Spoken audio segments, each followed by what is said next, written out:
So what's up, y'all? I'd like to thank y'all for tuning in to another episode of the We Want More podcast. I'm your host, Anthony Moore. I'm Asante Morris. Thank you. Yeah. Welcome. Pepsi. Yeah. Welcome. Pepsi. Yeah. I'm sorry. I'm just trying to cut you off. I'm being a dick on purpose. Go ahead. I'm sorry. No, yeah. No. Little brother activity. Yeah, Pepsi, he isn't with us today. He's with the in-laws. Yeah. Pepsi, He in there sniffing butts. Yeah, he's in the streets of Virginia. No, that's actually what he is, because he be down there with the Huskies. They got 4 Huskies down there. So he be thinking he part of the pack. That's why when he come back up here, he be on bullshit, because he think he tough. But yeah. So Pepsi, he's in Virginia. Yo, you know what's crazy? Have you been to like Northern Virginia? Yeah. All right, because they got this one part, Woodbridge, right? But people down there, they refer to it as Hoodbridge. And it ain't even hood. Like, we from Philly. We know what a hood look like. I guess, like, when it comes to, like, southern states, it's like, if you don't have an acre of land, it's like you just on some hood shit. I get that. I never seen it, but it definitely... Southern hoods are a little different to where I guess the houses will just be, like, dilapidated, but the sound won't seem that bad. Yeah. Well, you ever seen ghettos in Ohio? That shit is depressing. Nigga. That's the most depressing shit on earth. That shit looks like fucking Soviet Russia. It look like everybody's waiting for the clock to strike 9 a.m. so they can go and get in the line for bread. What we on? We on 103. 103. Yeah. Point 9. Yeah, we on episode 103. We on episode that's for our Philly people.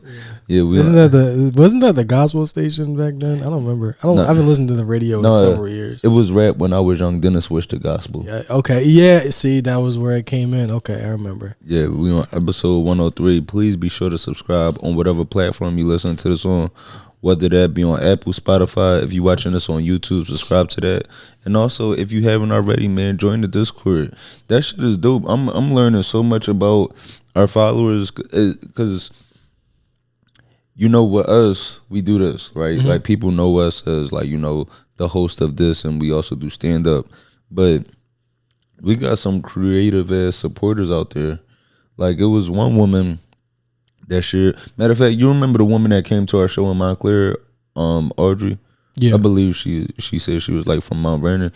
She be designing her own pillows. What the fuck? Right? Yeah.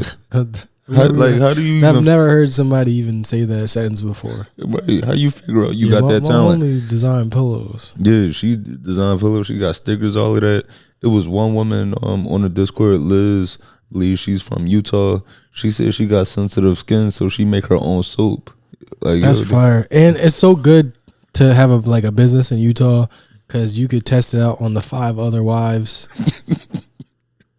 that are in the house. Like a Mormons get a whole test, like a whole entire test subject room. Yo, the bedroom is full of test subjects. That's great. It's crazy. Utah is so white. They got white women making black soap.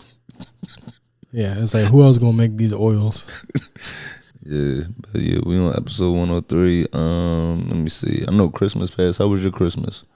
It was good. Good Christmas. I had an amazing Christmas. Very good Christmas. Yeah, it's a good one this year. You get anything? No. Did you get anything? Yeah, I got some great things. What'd you get?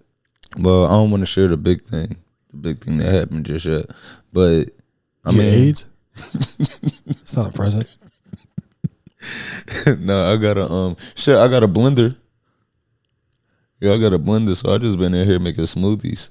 Yeah, you definitely need to drink smoothies if you have AIDS. Dr. Sebi definitely recommends that. It's funny the things that excite you as you get older. Bro, I love blending shit, juicing shit. Yeah, I got a blender and I got some new running sneaks. Them shoes right there with the thick green sole at the bottom.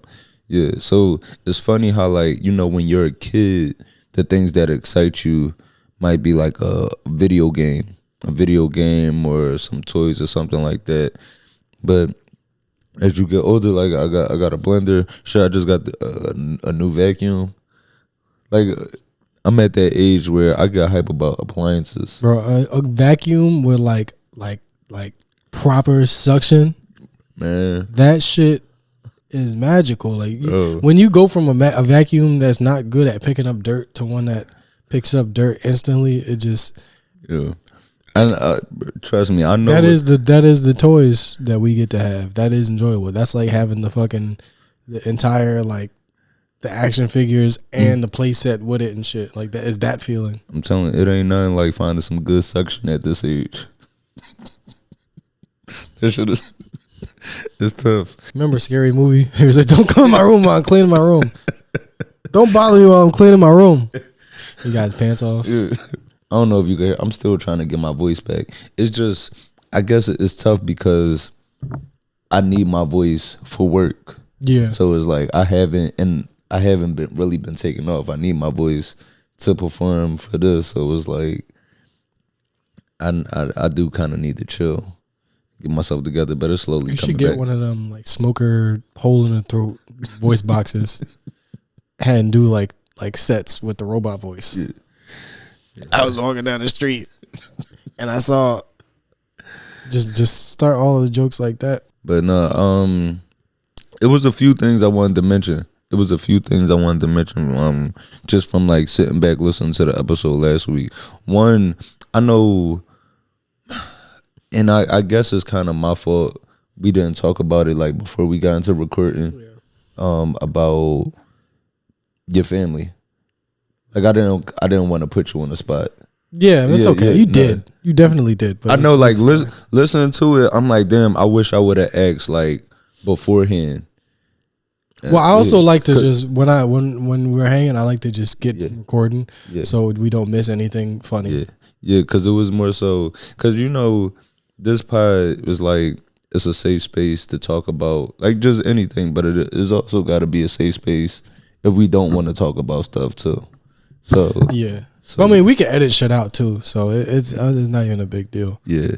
So no, I just wanted to definitely mention that, and then also another thing I wanted to revisit. Let me see if I can find it. When we talked about, remember we ended talking about Michael B. Jordan and Sinners. He actually sat down with Viola Davis, and she was like, commending him on his performance, and we talked about him like killing this role as two people, but she was actually saying he played three people in this, and I'm gonna play this clip right here. You didn't just play two characters. You played three. Kind of played three. You didn't kind of play three. You played three. Yes, ma'am. Yeah. You played Stack as a vampire. I did. You played Stack as my interpretation of the brother, the black man who said, I'm going to sacrifice, I'm going to give in. Mm-hmm. It's like someone said about our parents and grandparents. Their dreams were us. Big time.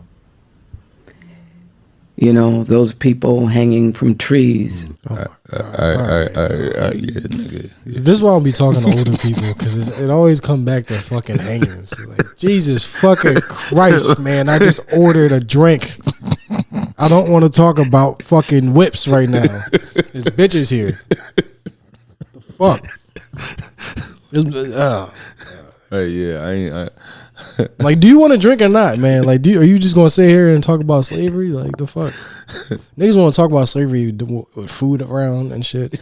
Hey, come on, man. man. If it's women or food around, I don't want to talk about shit that's gonna make me throw up. Right? Is artichoke dip right here?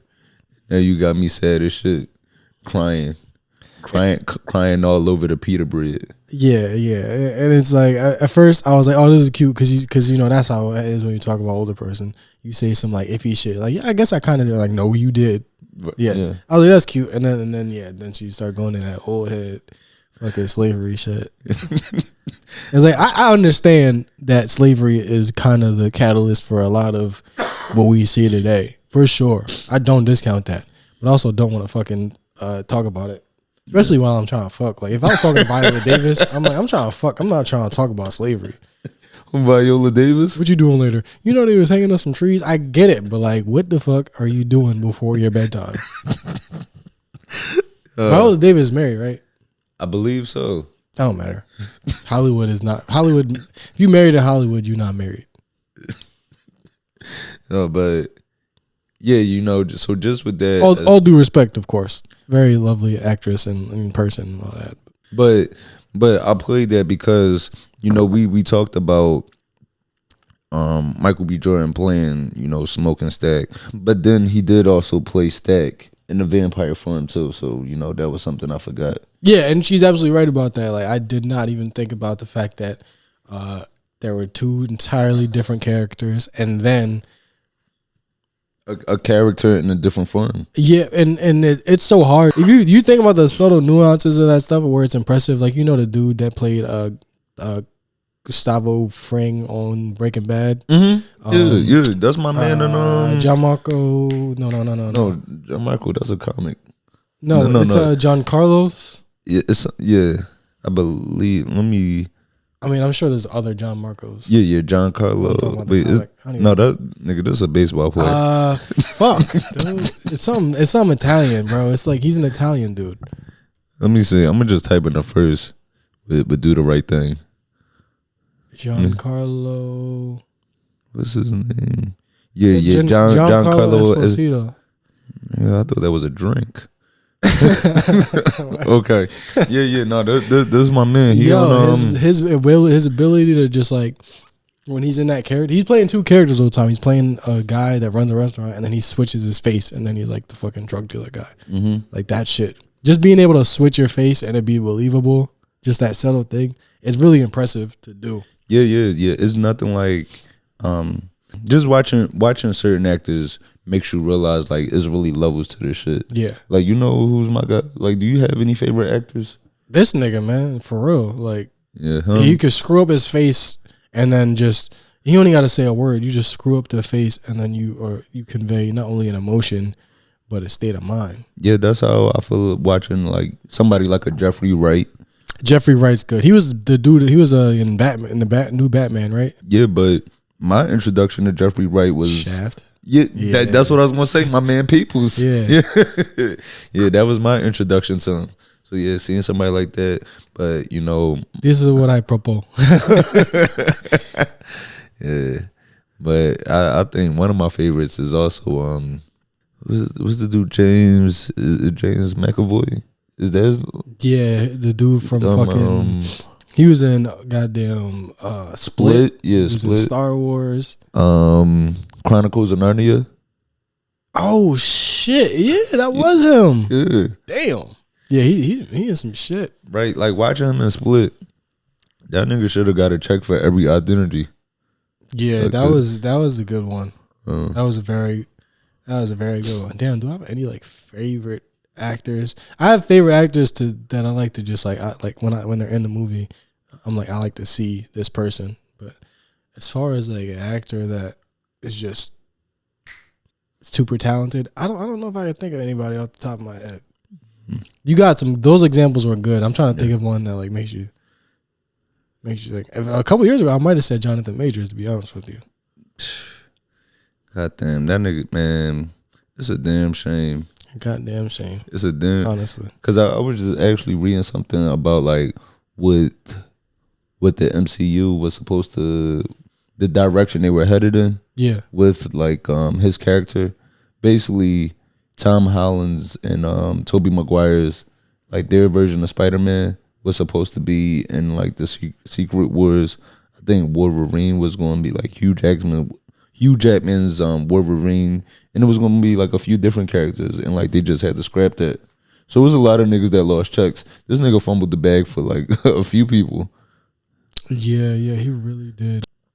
Yeah. Oh man, I really get pissed off when I think about how stupid his fall was. His rise was just boom, and then he just fell like an idiot, man. I mean, but shit, a fall into Meagan Good, that ain't that bad. And that's the fucked up thing. I've been a good man my whole motherfucking life. Meagan Good has been on the top of my list my entire life. All I had to do was break a white woman's finger, and I could have got her. I'm thinking like, all right, I got to start acting. I got to get some money. I got to have some motion, and then maybe like her career not going that well right now, so she gonna need somebody to lean on. Like I'm thinking strategic. No, she letting niggas lean on her. Bro, he broke a white chick's finger and then did the Charleston on camera a couple times. And now he's fucking Meagan Good's husband. Fuck that nigga. I'm sick of his ass. Let's see what do I want to talk about this week. There's been a few things happening, going on. So Erika Kirk, Charlie Kirk's widow, she's still on her press run. And she is milking this shit. Watching Erika Kirk, a lot of people grieve differently. I don't want to tell anybody how to grieve for somebody they lost, especially a partner. But I've never seen nobody like this. I've never seen a woman coming out to pyro. This bitch is basically on a wrestling tour. Yeah. Her husband died. She turned to Batista. Yeah, she's coming out on stage with the pyro at every event. She fucking shooting T-shirts into the crowd like it's a basketball halftime show. Yeah, she got a trampoline. Got somebody doing backflips off a trampoline. This is like R.I.P. my husband. It's like when hip hop used to be at the Sixers games. This shit is crazy. So the newest thing she just did, she just sat down with Nicki Minaj at a Turn the Point USA event, and watching Nicki do this, it's really crazy to just watch celebrities alienate themselves from their fan bases. Right. It's also funny to watch her fans scramble to try to justify it. That's the most fun. Right. Because you couldn't say nothing about Nicki Minaj without your house getting shut up for 10 straight years. And now they just don't even know what to do with themselves. Bro, Nicki, it's kind of like being able to finally say how crazy Nicki is. It's like how we finally able to say Israel wildin'. Yeah, it's like you've been fucking up for so long, but it's like now it's to the point where it's like even the diehard people can't even defend this shit. How the mighty have fallen. Damn, Israel and Nicki Minaj fell off in one fell swoop this year. So I never saw that coming. So all right. So the other actor I was thinking of, Keith David. Who? Keith David? Yeah, hell yeah. No, that's the guy I was thinking of. Like, that guy is fucking, every time he's in something, I'm like, let's go. Keith David, shit, he was Nunu Dad in ATL. Bro, he is in everything. Like, he has a hand in everything. Voice acting, art house shit, indie shit, fucking blockbuster shit. I think Keith David was a voice on the Walmart $5 box. He in the them type of movies, like the Black the Princess classics. and the Frog. The Thing, bro, Platoon. That nigga was in goddamn They Live. That one's a good one. Roddy Piper was in that too. You ever seen They Live? That shit is fire. You gotta watch They Live.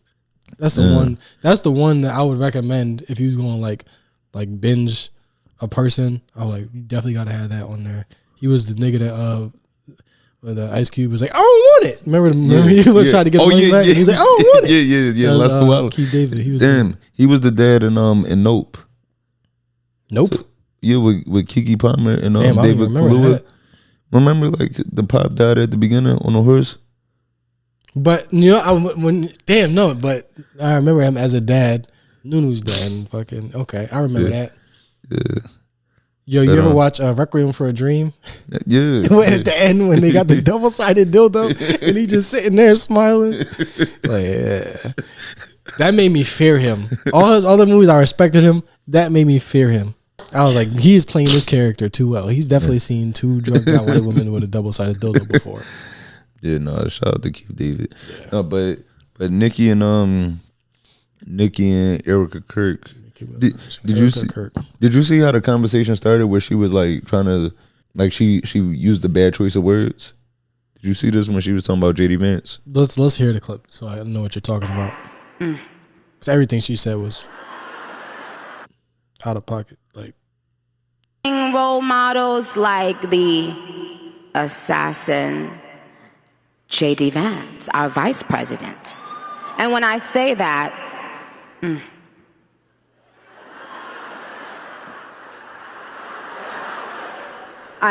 trust me, there's nothing new under the sun that I have not heard, so you're fine. So She called JD Vance an assassin. Yeah, because he been killing her shit from the back. Yeah. But you trying to big up this guy, calling him assassin in front of somebody that, like, you know, husband was assassinated, and she just laughed about that. It's crazy. She would not have motion if her husband was still alive. Yeah, it's crazy finding out like your partner really was your biggest op. And yeah, what? She is like, I feel like Charlie Kirk. You know how when he died, they had the pictures of half him, half XX. Yeah, that's actually the one time where I was like, yo, real shit. They are similar niggas where after they died, their legacies have been like artificially inflated. Yeah, so you look back and go, this nigga wasn't that good. Yeah. But after death, you know, yeah, everybody's running with the name and shit. Just like after dying, everybody's scrambling to make sure they can still make money off of him, and also just embellishing the legacy. Yeah, and matter of fact, I'll actually pull up this video. Have you ever seen this video of Charlie Kirk talking about Nicki when he was alive? No, but I wouldn't be surprised. I mean, JD Vance is the vice president, and he said, I mean, he wrote a book about how fucking rednecks are stupid and racist, and he was anti-Trump, and he's literally the vice president to Donald Trump. So nothing surprises me. There's nothing that anybody could say that's gonna fucking to where you gotta stand on it. Like that shit don't exist no more. Right. All right. So yeah, this is I'm talking about Nicki at one of his events. Minaj, Cardi B. Okay, Nicki Minaj is causing dads to leave the home. Hold on, I don't think that's a good role model for 18-year-old black girls. I don't. So that right there. Maybe she just showed up to her biggest hater's funeral to make sure he was dead. Maybe that's what this is. Yeah, so, you know, Nicki, hearing some of the things she was saying at this event, it's just like, for what, right? Because, you know, she was shitting on the governor of California, calling him new scum. Yeah. And at first I was wondering, like, what would make her do this? I was trying to figure, like, just like trying to rationalize this in my mind. Like, why is she beefing with the governor? Right? Is she live in California? Yeah. Okay. And that's what it is. Is like, he won't let me move around like I want to because I'm protecting this sex offender. True. It also is disingenuous when rich people complain about mayors or governors. It's like if you don't like the governor and you're rich, it's because he probably said something to you at a party. Like the policies don't affect you. You're too rich. Right. Yes. Yeah, it's good to see. Like I'm relieved for one because I'm like finally we can talk shit about Nicki Minaj. It's the same shit as Israel. It's like finally all the shit I've already been saying, I can say it out loud without getting fired from my job. Yeah, because Nicki, some of the things she was saying. I'm gonna play this clip right here where she was saying like she was trying to emphasize that boys should be boys. This is what she get for breaking Meek Mill's heart. We needed a win. Philadelphia, we up. Be boys. Amen. Be boys. It's okay. Be boys. It's nothing wrong with being a boy. Amen. How about that? Amen. How powerful is that? How profound is that? Amen. It's wild to watch her do this because we know that she has such a large LGBTQ fan base. So even if you're distancing yourselves from like the trans community, but then you also got like, you know, the other queer people that aren't going to stand by this because you're offending like their people too.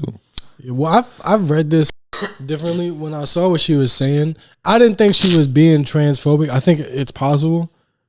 I think you could read it that way because she's saying like it's okay to be boys.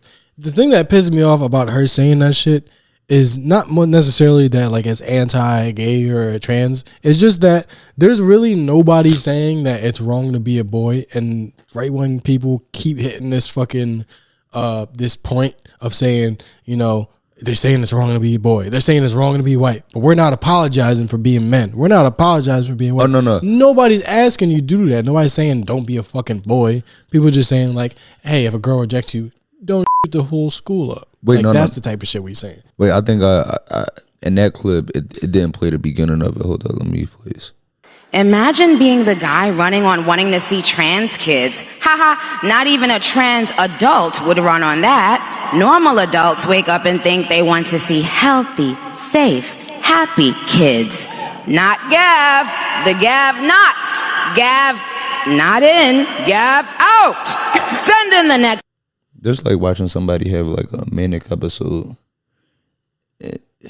And so that right there, that's another clip where she's talking about how the governor does show support to trans people, and she's saying like he supports trans people, and then she makes that difference stating normal adults.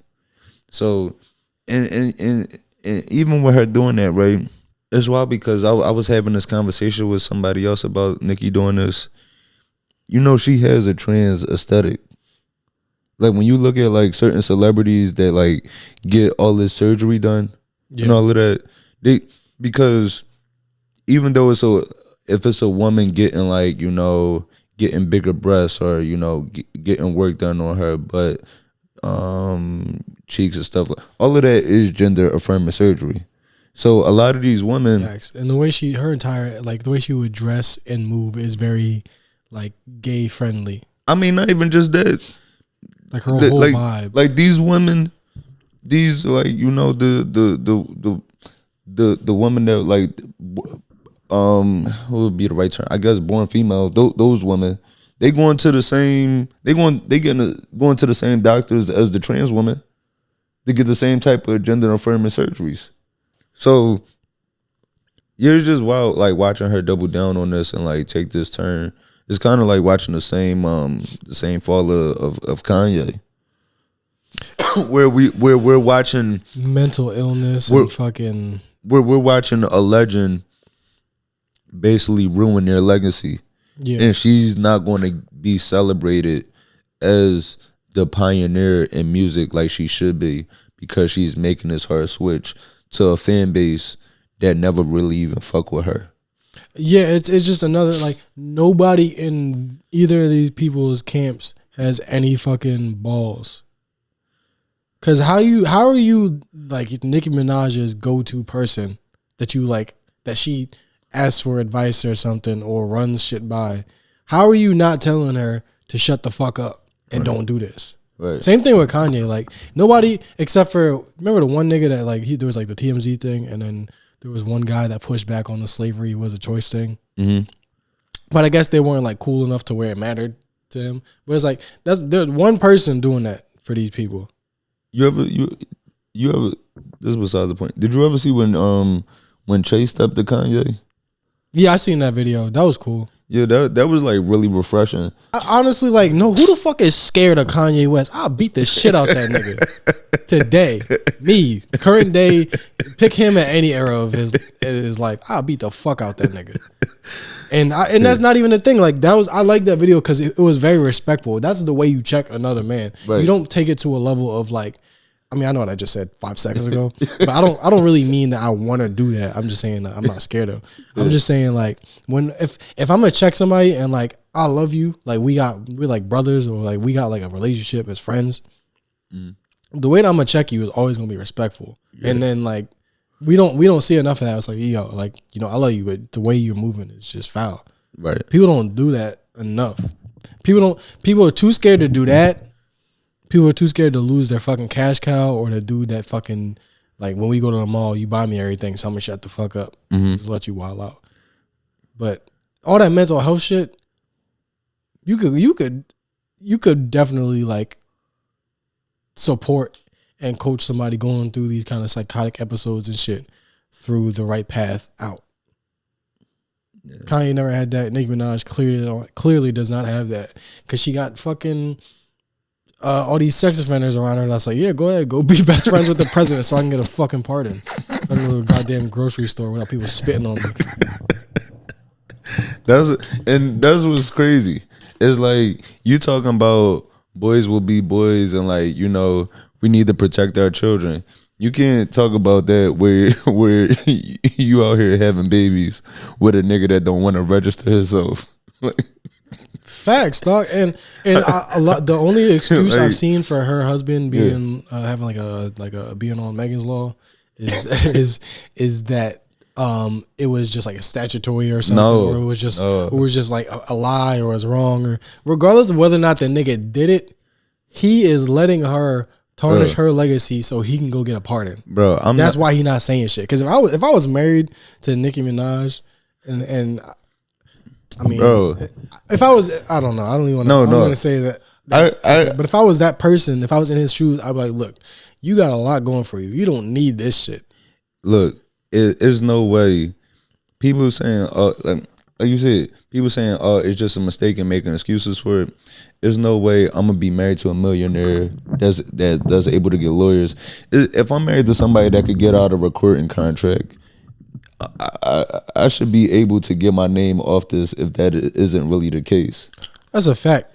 Yeah, that's how you know bro did that shit, because there's so much. R. Kelly was walking around for decades, just walking through any high school hallway he could fucking get in the door of. People cheered for him, and we seen him do that shit. We know he did that shit. If you got found guilty of sexual assault in the 90s, you did that shit. Yeah, because that's when that shit was legal. Yeah, that's like you're like in the 60s, you technically could not your wife. Right. Yeah. Like it's not. I'm not even joking. Like that genuinely was the law. It's like when you're married, you are allowed to basically do whatever you want to your property. So if you got convicted of some shit, and the law said you have to fight back. You know that? No. The law said that not only did you there was no consent thing. It wasn't like I said no and he did anything. Like you had to you couldn't just say no. Like you had to just say no and then try to scratch him and punch him. And there had to be evidence that you tried to fight back, or else you couldn't convict somebody on an assault charge. Yeah. I don't know what year this was. It was probably up until the 70s. It was America's wild, but that was the law. So if you got in trouble for that shit, you really did that shit. Damn. And in the 90s, the laws changed, but you still, ain't nobody believe that shit. Everybody had a 13-year-old girlfriend in the 90s for some reason. Bro, that I clearly remember that. I clearly remember leaving 8th grade, watching all our girls leave to get in the Grand Marquis. I'm like, how am I like, yo, I got this physical science test and I gotta compete with a nigga with a driver's license. Yeah. I can't even afford my own lunch. I can't even afford my own pretzels at recess. And I gotta compete with this nigga that got gas money. It's not fair. It just wasn't fair. I guess also this past week, right after the Jake Paul fight, Chappelle, he dropped a Netflix special. And yeah, I checked it out. Yeah. I stayed up and watched it. And I'm dicky. No. This is I could have got a Dave Chappelle special. If you are in the business of comedy at our level, at least, if you're at his level, I guess you don't really need to watch it. But it's definitely a required watch. No. If you are a stand-up comic of our age range and our, No. For me, it's required watching for sure. For me, it's I guess it's like, he's somebody that I'm still like a fan of. So like that's dicky. No. I mean, like I grew up like, so it's like him, Chris Rock.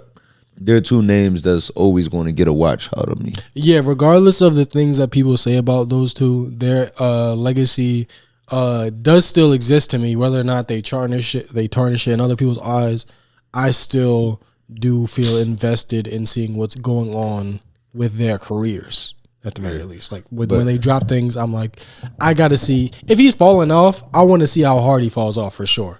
I don't think either of those guys have fallen off or anything like that. But like at the very least, if everybody hates them, I want to watch this to see how much I should hate them.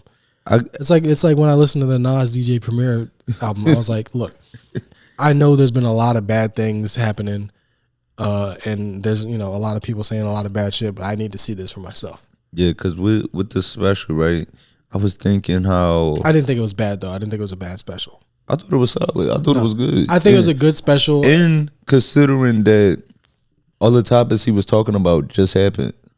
Which he was talking about like he mentioned Charlie Kirk, he mentioned Diddy. He was talking about it was so fresh. So considering like the turnaround on this and stuff like that, I thought it was great. But it also made me think of like how touchy it is asking somebody if you like the new Chappelle special. That's damn near like asking about politics and religion. Like you trying to figure out like where a person stands at. Yeah. You gotta, when you talking about Chappelle, you're like, look, I don't agree with everything he says, but I like his plan for the economy. Yeah. You know, I genuinely thought that like there were points in it that made me laugh because he is like, regardless of what niggas say about who he is as a person, like he still is like a master at the craft of stand up comedy. He knows the methods and the techniques and the structures. Like you can't take that away from somebody. And I was just happy the nigga didn't spend 30 minutes on trans people. I'm gonna be honest. But I can only expect like a 50-year-old black man that grew up in the crack era to be but so progressive. True. I definitely can only expect him to be only so progressive. And it's, I got family and shit to where I'm like, the most I'm gonna get them to is be gay, keep that shit over there. That's the most I'm gonna get some of these people to. I'm gonna make sure they don't beat y'all up for sure. I'm like, look, you can't beat them up. I'm gonna make them agree on that. All right, on 3. Don't beat them up. 1, 2, 3. Don't beat them up. I can get them there, but I'm not going to get them to where they want their son to do it. I'm not getting them there. It's not going to happen. They just going to have to die off. But I also don't expect them to go on tirades for, several specials. That was the only thing. I don't even give a shit about if a comic shit is funny all the time. I'm just like, nigga, just get the people what they want. Because, it's kind of like outside of like, even if it wasn't trans people, right? If it was, if somebody was to spend, I guess like 5 specials in a row talking about autistic people, or if it was somebody talking like spending 5 specials in a row talking about going fishing, like if it was any topic. Yeah, if it's a Jeff Foxworthy or a Larry the Cable Guy, you would be like, all right, 3 fucking specials talking about being. It's so funny being a redneck. I fucking got it 10 years ago. I know being a redneck is funny, but move on. So, but that was my only thing, and also I will say that this is the best point that I think has been driven home in the past couple of years is that comedians are not modern day philosophers. We are not activists. We are not truth speakers. We are comedians. Right. And even though we may be huge fans of activists and writers, and we try to interpret their stuff and mimic it in our own work, we are not those people. You still have to seek those people out. Right. And that's one of the things I do love about him, because, with comedy, when you get on that stage, I feel like it's all about being able to make people understand where you're coming from. Facts. No matter whether you're right or wrong. As long you could say the most wrong shit in the world, but can you since it's comedy, it still does have to be funny, but can you at least make people understand your perspective? And that's the thing that I appreciate from him. Like when he says something, it's like all right, I could see how you got to that point. Yeah. No, for real shit. Like, it's very good for the world to see a figure that we all universally agreed that this nigga was good. We all universally agreed that when he does something next, we gonna all watch that shit. And then came out with some shit, and a lot of people was like, "Oh, what the fuck? You not the guy that I thought you was." Exactly, nigga. Don't never trust nobody you never met before, and don't know like that. Don't ever put somebody on that kind of pedestal to where you need to agree with everything they say, or you think that you know them like that, or that you love them. You don't know the motherfucker. He could turn on you in a second, and I think that's good for the celebrity culture's on that decline. Yeah. I think it's a very good thing. I wish there wasn't like harmful rhetoric that people find hurtful to them. I'm not saying I think that's good, but I think it's a good lesson to take from this shit. So like, yeah, dude. Like, remember Liam Neeson said he was fucking trying to like drive around and trying to beat black people up on sight. that was good for me to hear. I was like, oh shit, I be watching his movies acting like I know him and acting like he's a good dude. No, he's an actor. I like the characters he plays. I do not know this racist Irish nigga. For those that don't know the story, I feel like I'm just breezing past this. Liam Neeson's the S at the end. That nigga from Taken and Unknown and all that shit. His daughter got like attacked by a black dude. So he said he drove around looking for any black dude to beat up with a pipe or some shit. Right. I'm like, what kind of reaction? Did you call the police first? Did you file a report? Right. That's not the Liam Neeson. I know. I like Liam Neeson when he was just going around beating up Eastern European niggas. Yeah, and I was like, if you got a particular set of skills, one of them should be narrowing people down from at least one more characteristic. Like if in Taken, he walked outside and just started beating up Eastern Europeans on the street. Yeah. I'm like, yo, what kind of set of skills is this? Yeah. You ain't calling none of your contacts in the CIA to track down a specific dude. This nigga could recognize an Albanian accent from a voicemail, but he can't tell two niggas apart. Yeah, he's beating the shit out this nigga. Like, I told you I was gonna find you. He's like, who the fuck are you? What? I don't remember nothing. I just went and got an oat milk latte, and he like, I smell the Old Spice on you niggas. Yeah. And now this black dude's reporting a attack to the police. He's like, I don't know who the fuck beat me up. Wait, hold up. That's the nigga. That's Qui-Gon Jinn. The nigga from Star Wars whooped my ass. And the police is like, man, get this fucking crazy black dude out of here. Ain't no Jedi master outside beating up people with a pipe. He actually could probably get away with that shit. Cause ain't nobody gonna believe Qui-Gon Jinn whooped your ass in a random attack. Have you seen this trend recently this week? Well, I guess like in the past couple weeks, with 21 Savage dropping his latest album, 21 and a bunch of other rappers are now saying like fuck the streets. Have you seen this? Yeah, that shit is so fucking corny. Now a lot of people have reduced this to y'all saying fuck the streets because your albums ain't charting. Yeah, which it could be true, but I just think in general, whether or not their albums are doing well, I think that this is just bullshit because they could be saying this in their fucking music. Yeah, right. Cause not a G Herbo. That's one nigga I'm gonna give from the beginning. He's been saying he literally had several songs where he says "fuck the streets."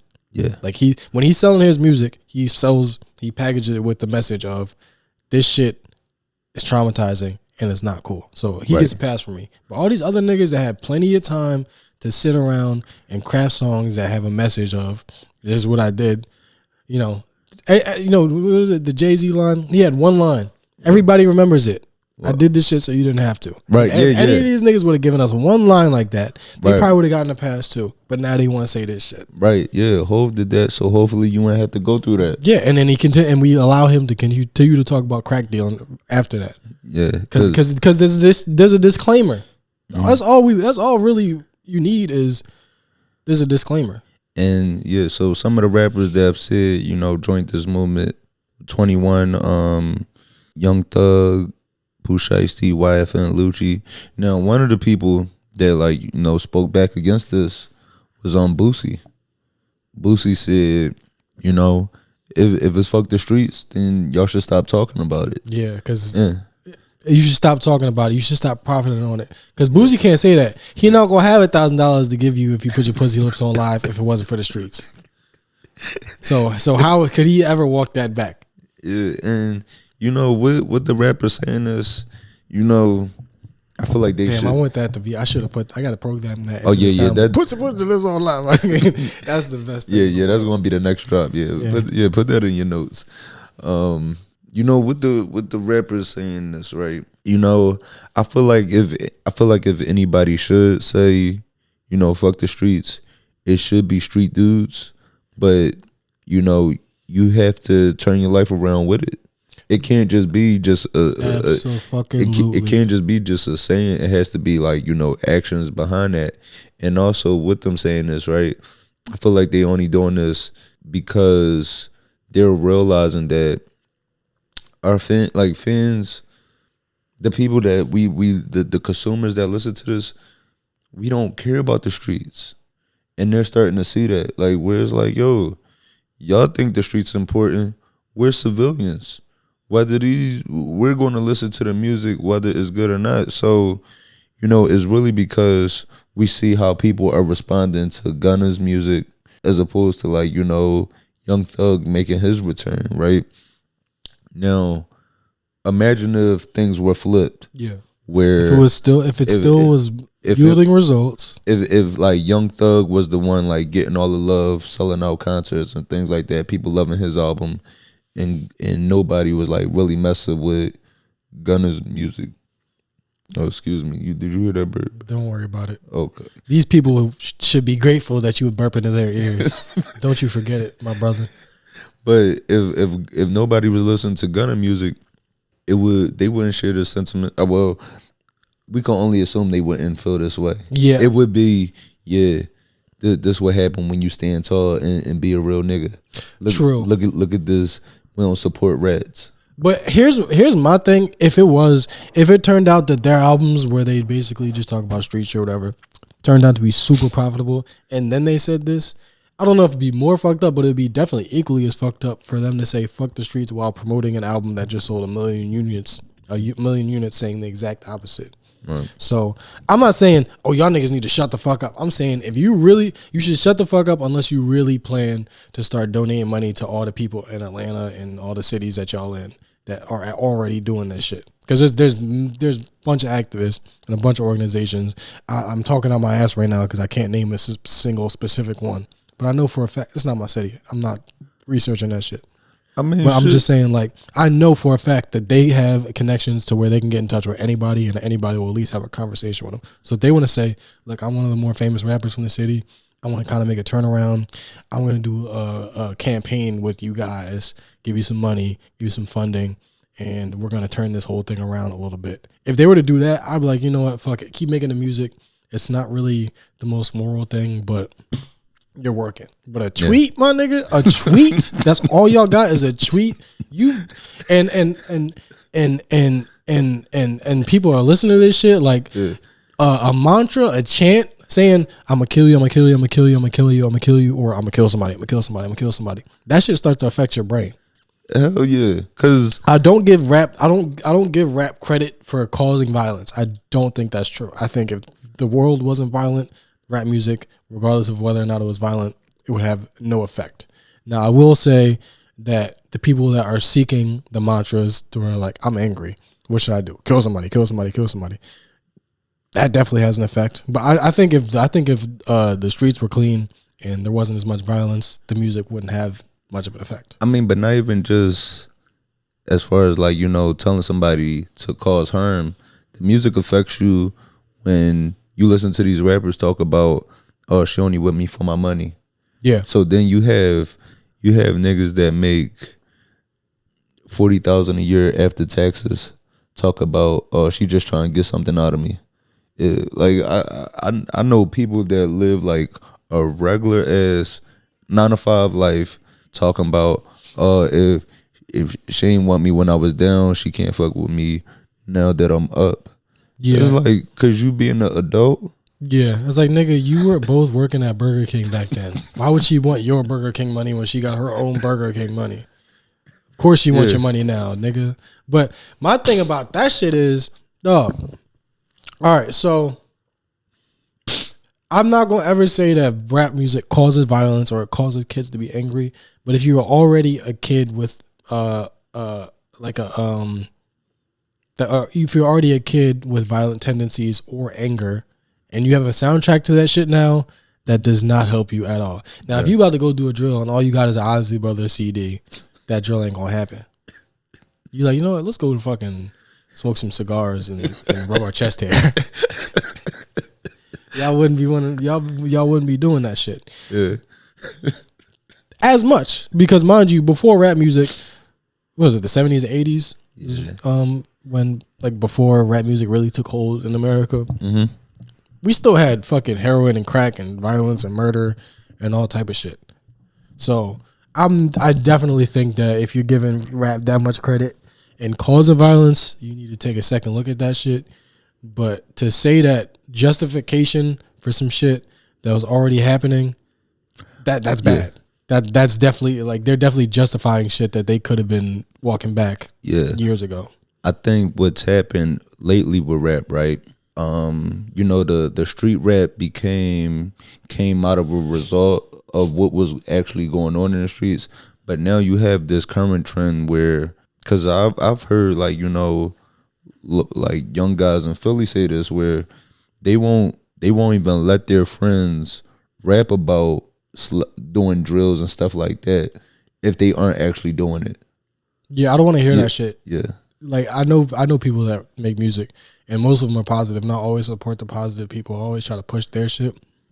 But if I hear you talking about some shit that I know you never did, I'm not even going to acknowledge it. You gonna send it to me, yo, post my shit? No, because you're a liar. But I will say all this shit that I'm talking. Now a nigga gotta go slide, so you post them. Yeah. There's certain shit that you do have to do if you're gonna make a song about it. You do have to go fuck a pregnant woman if you said you did in the song. That is true. But I got my mind's moving too quick, so I gotta make sure I hit these couple points. I have no idea what the fuck it's like to be these people. Mm-hmm. I will say that music is good in the way that, you know, the conception of it, when it was like, look, when you see a young brother walking down the street and you see like just this face that scares you. Yeah.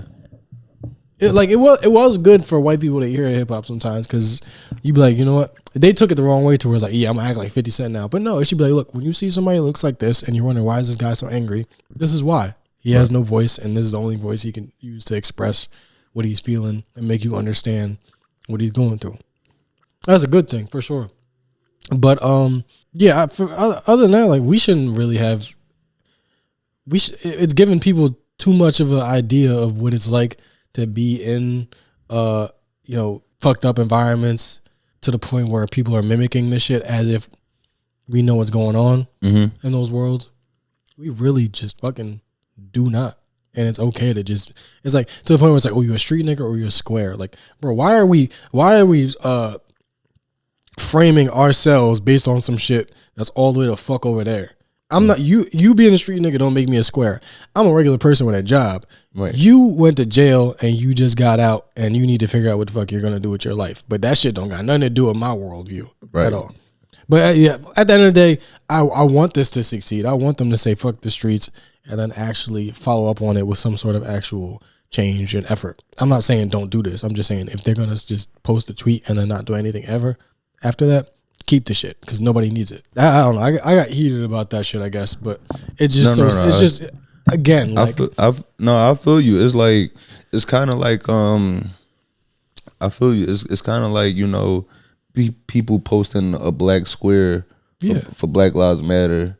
It's very with no action behind it. No, it was just you don't want to be seen as a person that's not doing it. You know, it's just to keep up appearances. And again, entertainers are not activists. I don't like it when they act like activists and don't use any action behind it. You know, they don't pursue any action behind that.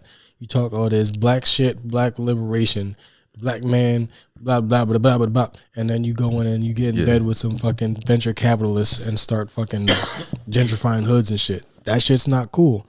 So stop looking at them niggas to do that. And yeah, like I'll never pretend to be somebody that's actually trying to fucking change the world. Nigga, I am trying to make you laugh until you fart. That's it. I wanted to talk about this, man. It was this situation with former child star. Did you watch Nez Declassified? That was my shit. Yeah. Bro? Yeah. I remember the bull from this show because I was like, damn, I seen like every episode of that show. Damn, when did this? Like 2006. Okay, so 2006. Well, yeah, because we two different generations of Nickelodeon, so that's why like I never really got into this. But you know, so this child actor from this show, Tylor Chase, he was actually spotted recently living on the streets, and you know, we always talk about how tough, especially like, you know, this show was on Nickelodeon, right? Nickelodeon. Yeah. We always talk about how tough, you know, child stars have it. I'm looking at the producers. All right. And I just wanted to see if Dan Schneider had something to do with this. Hey, yo, and I don't remember no feet from this show. He don't got nothing to do with the show, do he? No. Yeah, not a single foot that I can remember. Yeah, so we always talk about how hard child actors have it transitioning into adulthood, just because like this shit it's a tough life. We never know what they're seeing. We don't know like the Hollywood or industry parties, and also it's tough on a child. Imagine you 8 and you the head of household. Facts. You 8, you're not supposed to have a job at all, right? Let alone be the motherfucking breadwinner, right? So my heart goes out to all these child actors that's like struggling. But this was such a good fucking show. First of all, I love shows with a built-in exit. This is a show about kids in school. It has to end because they're gonna be out of school. I think it ends when they graduate 8th grade or something. So it's like there's a beginning, a middle, and an end for this. They knew what they were doing for this thing. The format was great. Kid humor wasn't too like fucking Dan Schneidery. Yeah, it was really a good fucking show. Yeah, and so he was spotted on the street. And, people recorded this. People recorded that, which is like, we have to stop doing that. We have to stop. Like, if you truly want to help somebody, it should be because you genuinely want to. You shouldn't be helping people to try to monetize it or, capitalize on social media. But another actor from the show, Daniel Curtis Lee, he tried to help him by getting him a motel room. And I guess, Tyler ended up destroying the room. Let me see. I'm going to play a little bit of this to see what Daniel Curtis Lee had to say. All right, the hotel situation. We got Tyler shelter. Hooray. Everyone's happy. Tyler's happy. Not the case, guys. We got him into the hotel, and just that night, I receive a call from management. They're upset. The door is left open. Why is there a microwave in the tub? The refrigerator's turned over. Now, in his defense, the CIA can track you through microwaves. You do have to put it in the bathtub if you don't want the CIA to follow you. So the fridge I can't justify. Microwave, good instincts. Now, the thing is, right, this is a guy whose life is in shambles. You think he's going to care about this hotel room that's on somebody else's credit card? You get a hotel room. You get a hotel room to be as nasty as you want. so I for real, you get a hotel room. You get a hotel room to do all the shit that you won't do at home. So yeah. You can't be mad at him for this. And this is a guy that doesn't. His life clearly isn't in order. I don't want to stigmatize him, but at the same time, it's like that's not the best situation to get him the help that he really needs. Just you taking somebody that's doesn't have a stable place to stay, dealing with substance abuse, and now you just putting them inside somewhere. Like you're just moving a problem from off the streets into some random hotel. Yeah, and then once he gets used to being in the hotel, like how long is he gonna stay in there? Like there needs to be some kind of facility situation for somebody like that's just mentally ill to a point where they can't really take care of themselves. Unfortunately, that's how it's got to be. Like it would be nice to just do all right. Well, free housing for all the homeless people. It's got to be a little bit more involved than that. Yeah. And then like when I saw the video of him, I was like, damn, this dude's fucking tweaking. Like I don't know what the fuck is wrong with him, but he's definitely like got voices in his head, and he'll do anything to quiet him down. So if the voices say flip the fridge or I'm gonna keep yelling in your ear, he don't got much choice. The bathtub thing with the microwave again, I totally agree. But then also, if you really wanted to help him, right, even with him damaging the motel room, that really ain't none of our business. Like this dude, if you like really got it like that and you wanted to help him, why are you sharing that with us? Well, I bet that you know how people on the internet are. Somebody probably DM'd them like, "You piece of shit. He was your co-star. How dare you?" Yada yada yada. They should have been hitting up Dan Schneider to share that foot money. That nigga got a mansion where nobody's allowed to wear shoes in it. So he definitely got the bread. He should be paying restitution to every child actor that's come through fucking Nickelodeon. To be honest, his entire estate and everything he owns should be up for auction so he can pay these motherfuckers like a stipend or something. See. But he's not like, remember the dude from Trader Joe's, the actor that was at Trader Joe's, and people were like, damn, it could happen to anybody. Yeah. And life is so hard. Like he was holding down a job. So to give him a boost and a little bit of help in his career, that makes sense. He was already working. But this guy's on the street. People on the street oftentimes have a reason for being on the street and looking disheveled. It's not necessarily their fault. I'm not saying it's their fault, but there is a reason that they are there, and you do have to try to find the reason so that you can eliminate. Right, because it's like you said, it's like, all right, you put them in a hotel for a night. Now, what's going to happen tomorrow or next week? Yeah, like I'm back out on the streets trying to figure it out. Yeah. So I'm not criticizing the dude that bought him the hotel room or anything, but I definitely know that he got at least one DM that was like, "Yo, why didn't you help your man's out with the hotel when he needed you or something?" Like I know that he got some shit like that. Yeah. Life ain't that easy.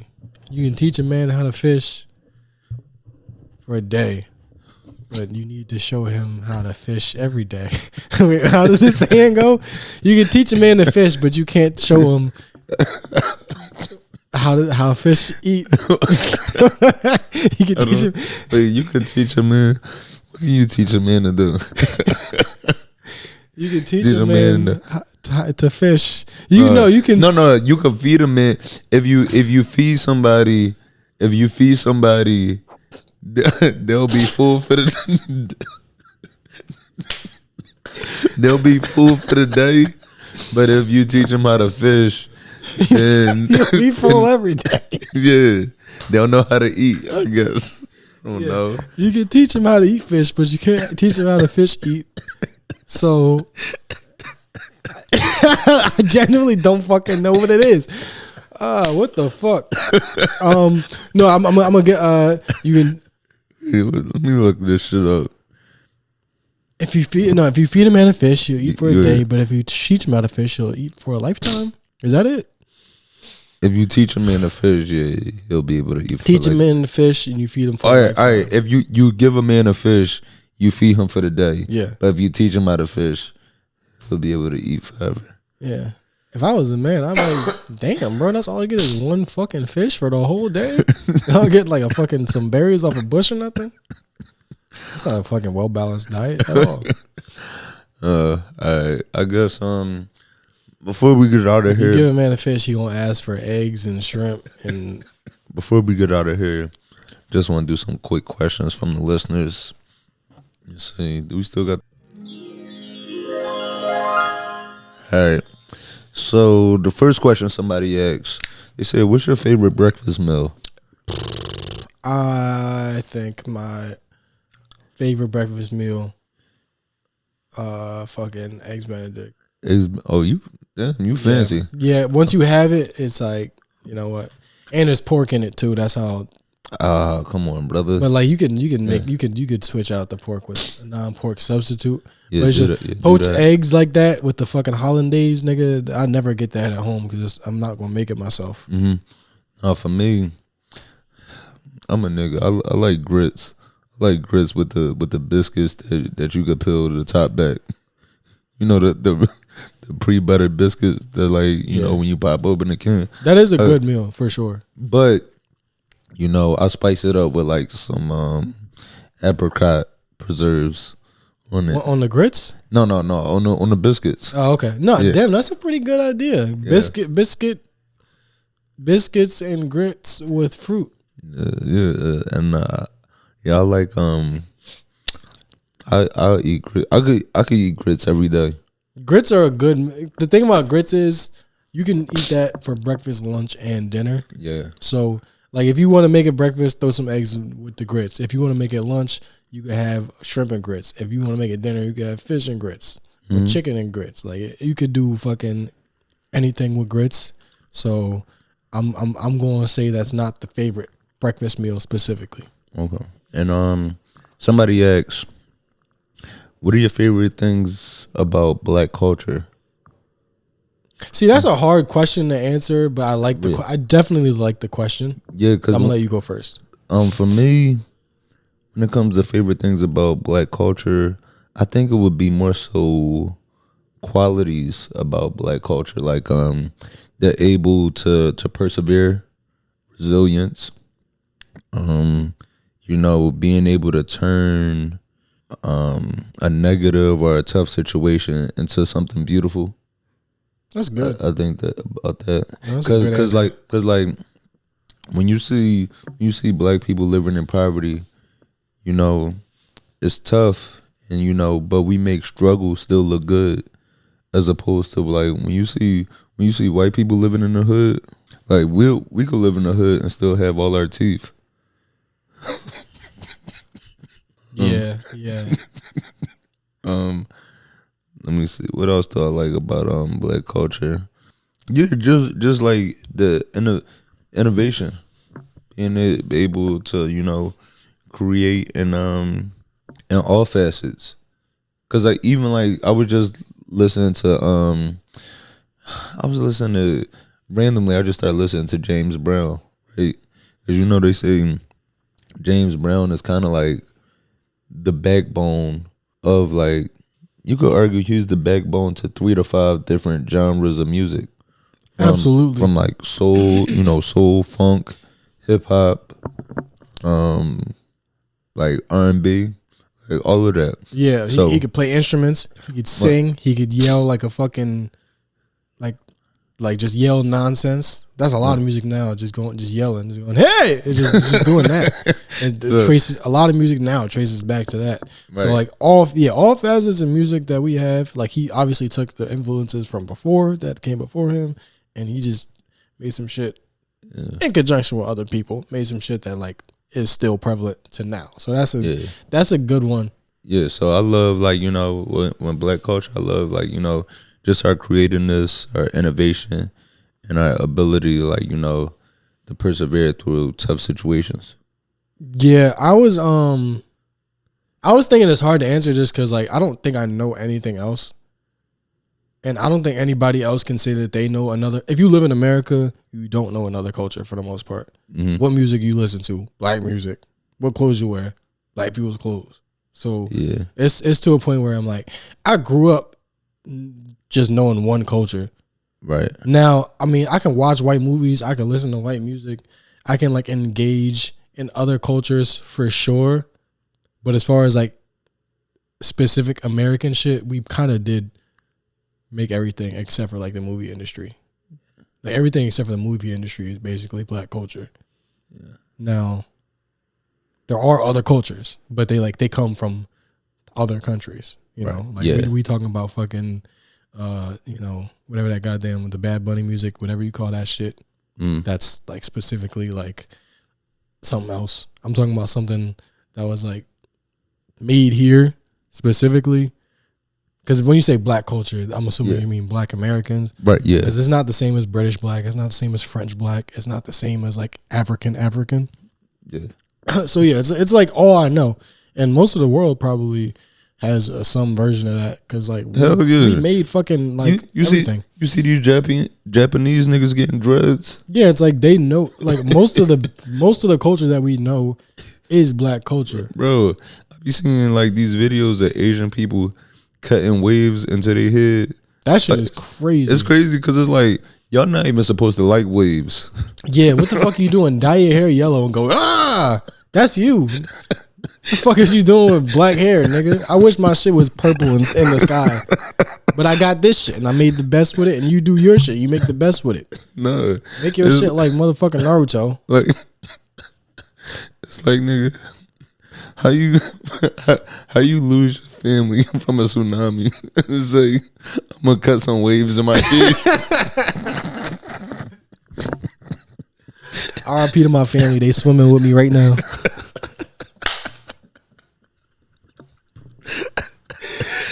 Yo. Yeah, Japanese niggas they should not be conjuring that kind of negative energy. You live way too close to you live way too close to tsunami territory to be making them jokes.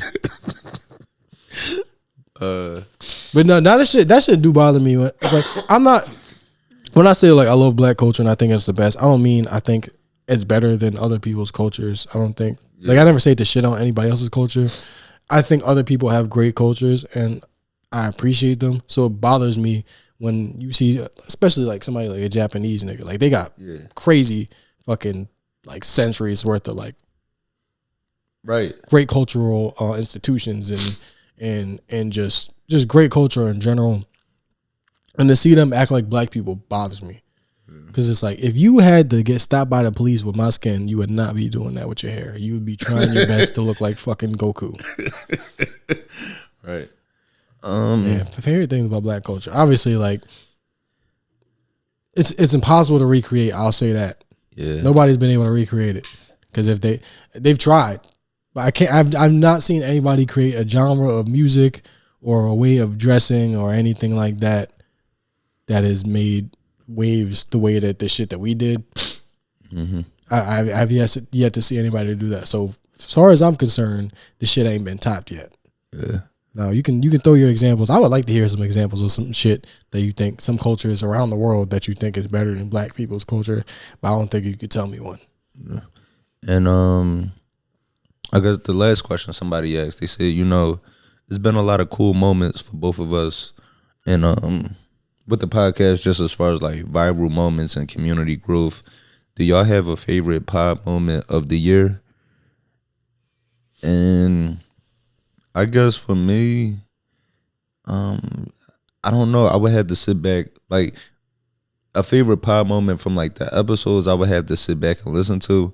But I will say the community growth has been like just beautiful. Like my favorite moments is somebody reaching out directly and saying like, hey, I'm listening from this city, or this is what I do. Like I like that. I like the individual conversations. Yeah. So I do appreciate that. That's always my favorite, like, getting to talk to an individual, getting to know this person. Even if it's just like something simple, like, I had the one woman that say, we actually do have like a good amount of like older teachers that listen to us.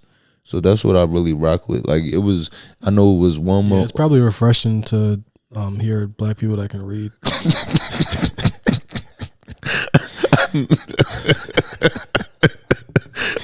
Cause I know it was the one woman in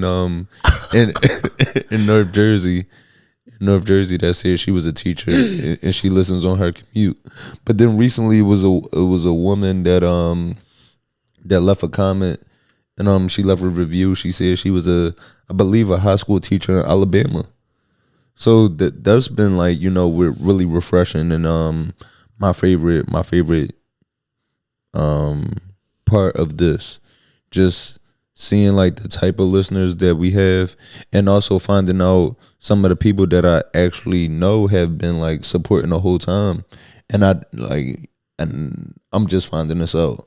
Yeah. Every time I go see somebody I haven't seen in a while, they bring up something that they saw. So that's cool. I don't even know if I have a favorite moment. I see this on a different scale, to where I don't even register this thing on a linear time scale. I'm just like, this all of this together is a moment. Like, I feel like this is not going to be a moment until we're done doing it and we've like moved on to something else, and we look back and go, that was a moment. Yeah. And then the whole thing will be my favorite moment. But I can't say like this is my favorite. Yeah. Also, because it's me, I don't like looking at myself and hearing myself talk that much. Yeah. To the point where I'm like, that was my favorite sound of my voice. Yeah, but definitely do appreciate the questions, and we appreciate y'all, man. We appreciate y'all. Thank you all for listening, supporting us. Just helping us get through another year, and I don't know what I would do without you people. Yeah. So we definitely looking forward to 2026. And if there's any changes, anything differently y'all will want to see, as far as like, you know, us having guests, if you haven't already, join the Discord, and we're gonna work on some other type of content for y'all. So yeah, just keep supporting and keep listening, man. Yeah, but this is nothing without you listening. Like literally, like every single person that can hear the sound of my voice, this is nothing without you. Without you, it's just me and him. Yeah, we could do this shit in a fucking car if it's gonna be like that. Right. Yeah. So we might as well do that shit if you guys aren't here. So thank you for being here, essentially. Yeah. And if y'all haven't already, like I said, man, join that Discord so y'all can not only support us, but yeah, support each other and build that community. Like I said, Liz, she got the soaps in Utah. We got so many different creatives out there. SJ, that's the woman from Minnesota that, you know, we played her song, you know, when she not going through it with her wife and a boyfriend. Yeah. You know, she make music. Yeah. No, that is a good. I didn't even think about using that as a even bringing that up in that way. But no, for real, like we do have the Discord. There's a very good reason to join it. It's not just my like, homies, to help us. It's free. It's just like help yourself to the kinds of people that you are. Yeah, my homie Steph, she's a poet in Philly. So it's just like, it's all types of creatives out there that, you know, I would love to connect through this. So yeah, anything else before we get out of here? My brain and my bladder are battling it out right now. So I don't think so. All right. Well, yeah, man, as always, it's been a good one. And we see y'all back next week. Yeah, so yeah, be safe, man. Have a good holiday, and hope y'all have a happy New Year. Yeah. Make sure you remember to take off for the new year that he will not be joining us. Another year he will not be joining us. Make sure you have a moment of silence. No, I don't know. I'm trying to say this in the most like respectful way possible, but I'm like, yeah, man, that shit sucks, nigga. What the fuck? He's supposed to be here. Yeah. Certain people just supposed to still be here. I know. But yeah. So I guess my bitch supposed to still be here. Oh, where the fuck she at? All